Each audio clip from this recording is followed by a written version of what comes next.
Hello friends, ಇವತ್ತು one pot recipe ತೋರಿಸ್ತಾ ಇದ್ದೀನಿ. ದಿಢೀರಾಗಿ ಕುಕ್ಕರಲ್ಲಿ ಮಾಡೋ ಬಿಸಿಬೇಳೆಭಾತ್.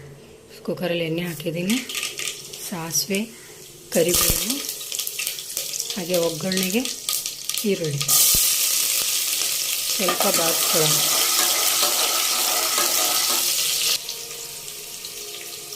Capsicum, tomato. ನಿಮ್ಗೆ ಏನೇನು ಇಷ್ಟನೋ ಆ ತರಕಾರಿ ಎಲ್ಲ ಹಾಕಿ ಮಾಡ್ಕೋಬೋದು. ಮಕ್ಕಳಿಗೆ ಈ ಥರ ಮಾಡಿಕೊಟ್ರೆ ಬಿಸಿಬೇಳೆಭಾತಲ್ಲಿ ತುಂಬ ತರಕಾರಿ ಹಾಕಿ ಮಾಡಿಕೊಟ್ರೆ ಚೆನ್ನಾಗಿರುತ್ತೆ. ಇವಾಗ ಎಲ್ಲ ತರಕಾರಿ ಜೊತೆಗೆ ಸ್ವಲ್ಪ ಶೇಂಗಾನು ಹಾಕಿದ್ದೀನಿ. ಇದನ್ನು ಸ್ವಲ್ಪ ಫ್ರೈ ಮಾಡ್ಕೊಳ್ಳೋಣ. ಅರಿಶಿನ ಪುಡಿ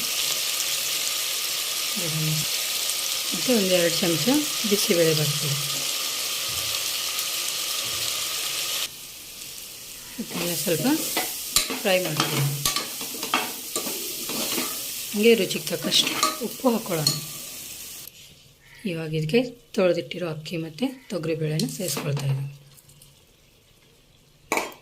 ಇದನ್ನು ಸ್ವಲ್ಪ ಇದ್ರ ಜೊತೆ ಫ್ರೈ ಮಾಡ್ಕೊಳ್ಳೋಣ. ಇವಾಗ ನೀರು ಹಾಕೊಳ್ಳೋಣ. ಅಕ್ಕಿ ಮತ್ತು ಬೇಳೆ ಎಷ್ಟು ತೊಗೊಂಡಿರ್ತೀವೋ ಅದರದ್ದು 4 ಪಟ್ಟು ನೀರು ಹಾಕೋಬೇಕು. ನೋಡಿ, ಕುದಿ ಬರೋಕ್ಕೆ ಶುರು ಆಯಿತು.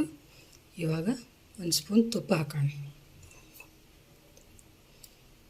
ಹಾಕಿ ಲಿಡ್ ಕ್ಲೋಸ್ ಮಾಡಿ 3ರಿಂದ 4 ವಿಸಿಲ್ ಬಂದರೆ ಬಿಸಿಬೇಳೆಭಾತ್ ರೆಡಿ.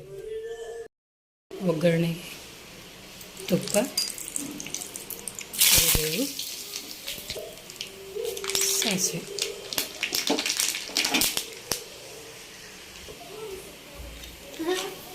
ಗೋಡಂಬಿ. ಈಗ ಈ ಒಗ್ಗರಣೆನ ಇದಕ್ಕೆ ಹಾಕೋಣ.